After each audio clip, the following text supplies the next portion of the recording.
The Kremlin's Demands. Radio Noise Podcast. Radio Zoo.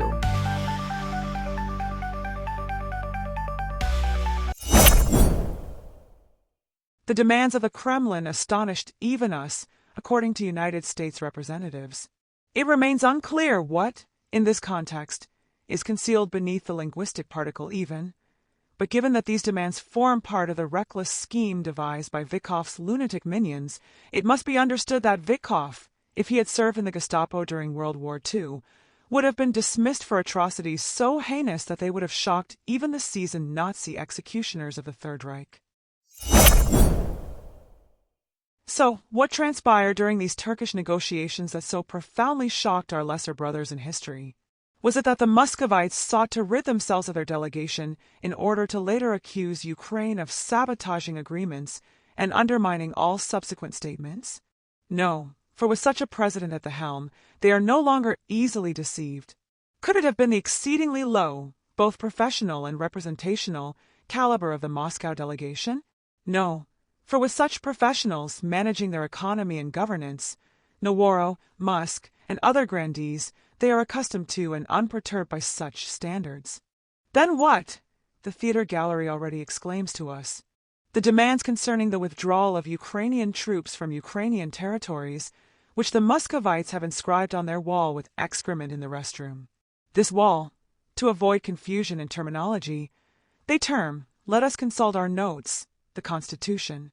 Not to be mistaken with the fundamental laws, which represent the apex of local constitutional jurisprudence and establish the fundamental principles and rules of legislation and legal order upon which such a constitution is based, found in every country on the planet Earth, save for a few primitive and underdeveloped nations, such as, for example, this one.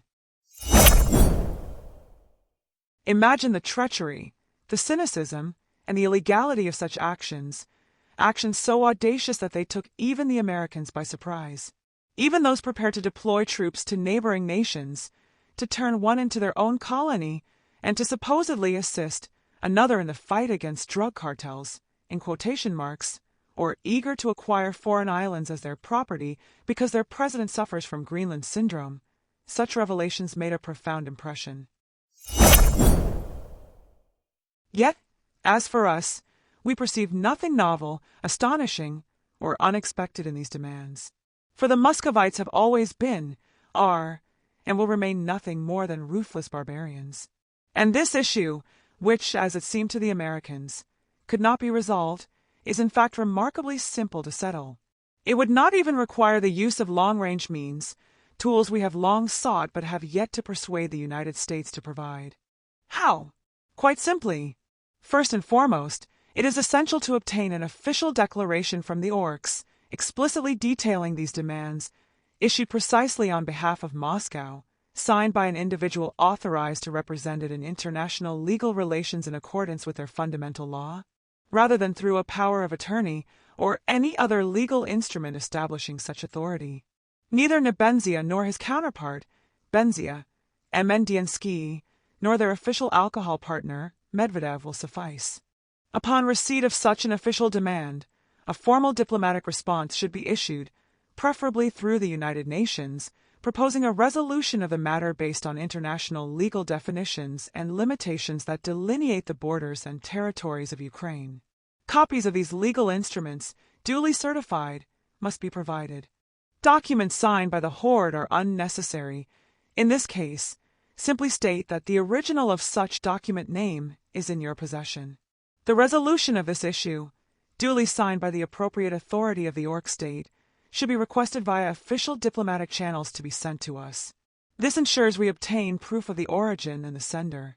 Upon obtaining this invaluable document, which shall serve as the paramount evidence, bearing significance not only for the nations of the Southern Hemisphere, but also for the United States and personally for the director of the itinerant American puppet show, the one who perpetrates the aggression and the one who suffers from it. This document will constitute the primary proof of the Horde's commission of war crimes, violations, and blatant disregard for international legal norms, as well as the conduct of an aggressive war. It will also serve as a deterrent against signing any documents related to this conflict that are made under coercion by the aggressor or other parties acting in its interest.